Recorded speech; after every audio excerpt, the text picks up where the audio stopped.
Good afternoon, all of you.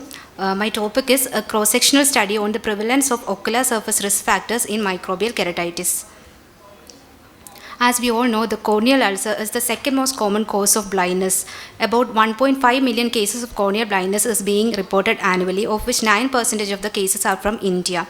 So it is a cause of high ocular mobility and is a cause of silent pandemic. To effectively prevent this, a proper understanding of the risk factors is necessary. The objective of my study, primary, to determine the prevalence of ocular surface risk factors in microbial keratitis, secondary, to determine the microbiological profile of this corneal ulcer cases. Materials and methods, study design. It is a hospital-based cross-sectional study done in a tertiary care center in South India, and the study population included patients with corneal ulcer satisfying the inclusion criteria presenting at a tertiary care center. The sample size was calculated to be 90. My inclusion criteria were patients of the age group 18 to 70 years and patients with unilateral corneal ulcer, and the exclusion criteria were one-eyed patients, bilateral corneal ulcer, viral corneal ulcer, Hansen's disease, history of chronic use of any eye drops, mentally challenged or uncooperative patients, and corneal dystrophies and degenerations. Study variables included demographic data, history of ocular trauma and ocular surgery, history of contact lens wear use, then slit lamp examination to look for adnexal diseases like meibomitis and blepharitis, lid disparities like trichiasis, corneal sensation was tested, and dry eye evaluation. Data collection technique. Patients with unilateral corneal ulcer satisfying the inclusion criteria were selected, and their demographic data and detailed history was taken. On slit lamp examination, characteristic of the ulcer, details of the adnexal examination and corneal sensation was tested, and dry eye evaluation was done, and the microbiological profile of these corneal ulcer patients were done, and the data was analyzed.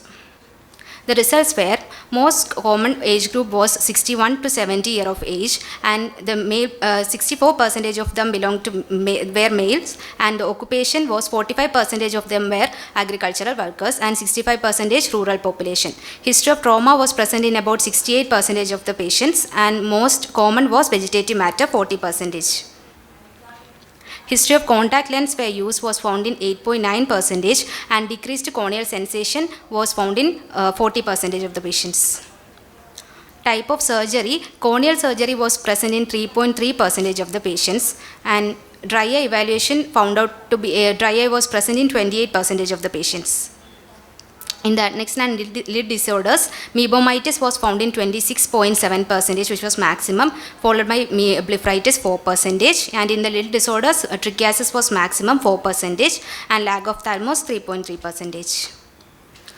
In the microbiological profile of the patients, most of them were staphylococcus, that is bacterial keratitis 13.3%, and among the fungus, fusarium was maximum 11%. Discussion. In my study, the history of trauma was the main ocular surface risk factor present in 68% of the patient, which was similar to my parent study Sachin et al. And Bhavna et al. 42%. And in my study, 31% of patients had adnexal diseases and 8.3% had lid abnormality, which was more than that in my parent study Sachin et al., which was 10%, and Bhavna et al. 11%.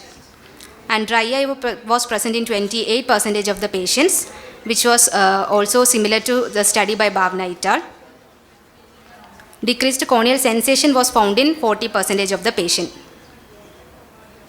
The strength of the study was, the sampling was done in a tertiary care center, and the weakness is that there is no follow-up data to look for prognosis of these cases. Conclusion. Ocular trauma, decreased corneal secretion, and sensation and adnexal diseases are important risk factors for development of corneal ulcer. Ocular surface diseases, which are usually overlooked, accounts for increased burden of the disease. Treating these accompanying factors can drastically improve the prognosis of each case. These were my references. Thank you. Thank you. Good presentation, Doctor. In your exclusion criteria, you have said viral. Yes, now, on what basis you've said like, it's a viral? I was testing the corneal sensation was being tested. So, in viral keratitis, sensation will be decreased. So, I don't want. But then your study also shows that 40% decreased corneal sensation. So, you're contradicting your statements. The corneal. Because 40%, if I Yes. seat right? 40% was sterile. You didn't get any organisms from your corneal ulcer No, profiling, viral was no? excluded.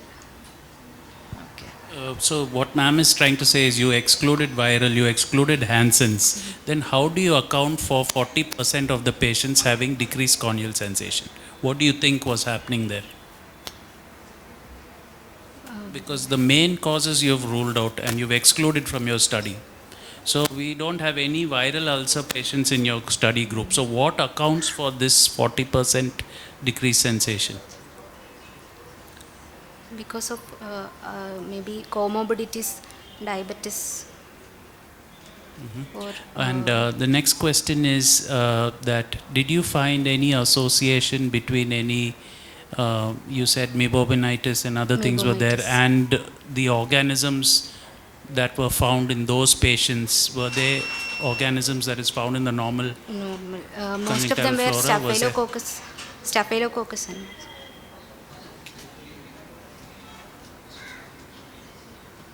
Thank you. Thank you. Thank you.